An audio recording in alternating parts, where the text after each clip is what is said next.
course, we got to start with Tucker Carlson, the number one news host, even though the show's not a news show. He had that primetime slot. Out of nowhere, Fox fired him. Just shit canned him. And in fact, he did a Friday. It was last Friday. Whenever you're watching this in the future, it was last Friday for us. But it was his last episode. He got fired on like Saturday or Sunday and wasn't even allowed to do a finale episode or a farewell episode.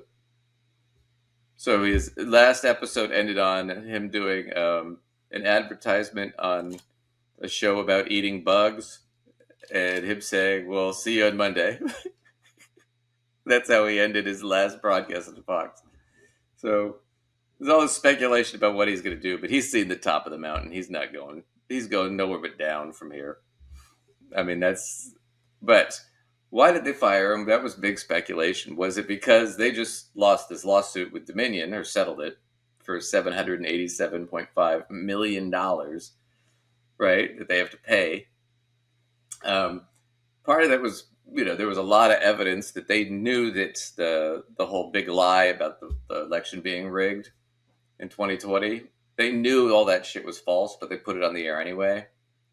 And they had a lot of messages from Tucker Carlson that blew up and him talking shit about the other hosts. And so that was part of it. But another part of it was he's actually being sued by one of his producers for kind of a sexual harassment, volatile workplace kind of thing. And so that was coming through at the same time. So I think Fox just said, you know what? Fuck him. Let's fire him. And it'll send a message. Because if we could fire our top guy, right, then what does that say to everybody else? You're all on the chopping block too. And people are like, it's going to hurt Fox. I'm like, not really. They've done this before. They did this with Bill O'Reilly. They did this with Glenn Beck. They've done this over and over and over again. But yet, they have no problem with it. But we'll see a little bit about what the cause was. This is the Wall Street Journal talking about it. Ahead of Fox's defamation trial against Dominion voting systems, people familiar with the matter say Fox News lawyers presented Carlson with what they thought was good news. They told him the court would redact from a legal filing the time he called a senior Fox News executive the C word. But Carlson wasn't impressed.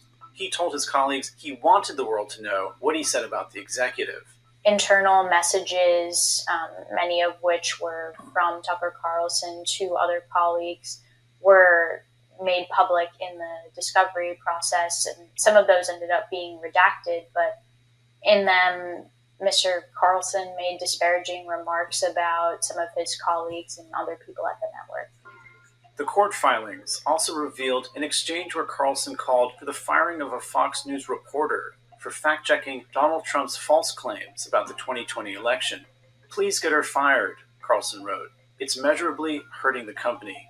In another message, Carlson is shown complaining about the network's news coverage, including its decision to call Arizona for Joe Biden on election night. According to one document, he wrote, "We devote our lives to building an audience, and they let Chris Wallace and Leland Vittert wreck it," and included an obscenity.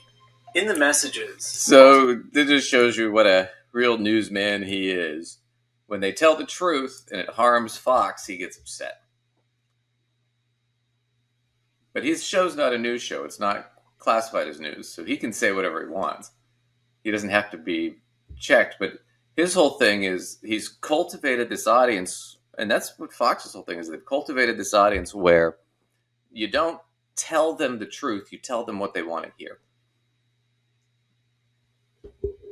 And they don't want to hear that Trump lost. So what do? We just say Trump won.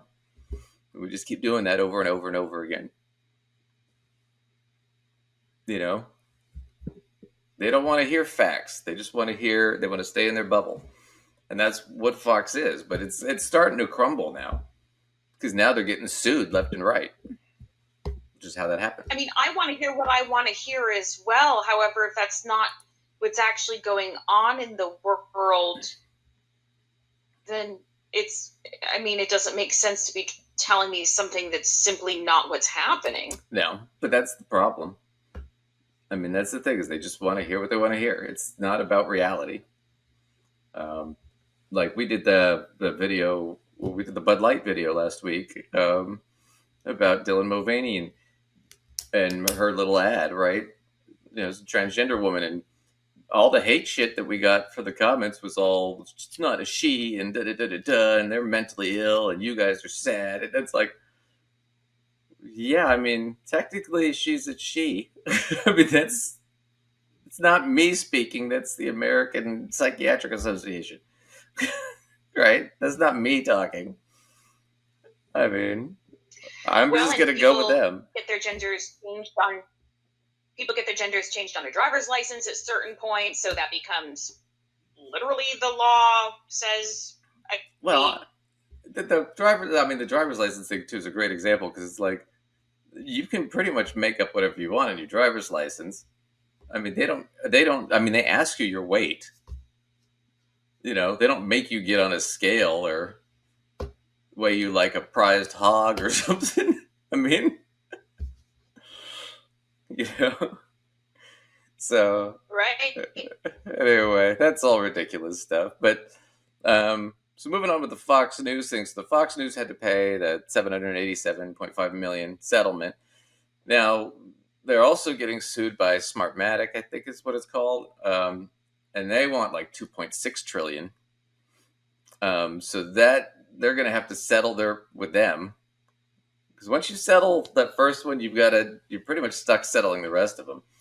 And Fox is desperate because they're going to have to settle all these, because if the actual information gets out in the court and gets broadcast on the news, it's going to be a pretty big death nail for them. So they're trying to keep this whole thing quiet. But there is an upside thanks to the Trump tax cuts and the Bush tax cuts. And here's the upside. And this is Kyle Kalinske, and he's going to tell you what the upside is for Fox. Here from David Sirota and The Lever. Listen to this, guys. Fox News says it can claim a tax write-off for its defamation settlement with Dominion. The deduction would lower the company's tax rate, effectively forcing taxpayers to provide up to a $200 million subsidy to the company for its election lies. Can you believe that? Wow. So they can deduct all $787.5 million of the lawsuit, which means they don't have to pay tax on any of that money. So they get a $200 million deduction. That's a hell of a write-off, my God. But that's my point, is that it's like the conservatives always bitch about, well, food stamps or this or that, and how are we going to pay for it, and what's it going to cost the taxpayers, and we're going to do student loan forgiveness, and what's that going to cost the taxpayers, and health care, what's that going to... But Fox gets $200 million in tax write-offs. Nobody says shit. You don't hear a goddamn thing out of those people. It just kills me. I didn't have much else about that story. I just thought that was great, because it's like, we hear that all the time, and it's like, would you tax cuts for the rich? Nothing. Right? Right. We want to put more money into public school. Well, where are we going to get the money? What's it going to cost the taxpayers? Right. Why should I be paying taxes for some kid to go to school in New York when I live in Kansas? Right? Billionaires get to write off their yachts? Nothing. Like, oh, that's fine. Fine. Okay. Totally fine. Free lunches at schools? I don't want to pay that. I don't want to pay for kids to eat. No. No. But for, Betsy DeVos to get another yacht. Don't have a problem with that. Okay. Well...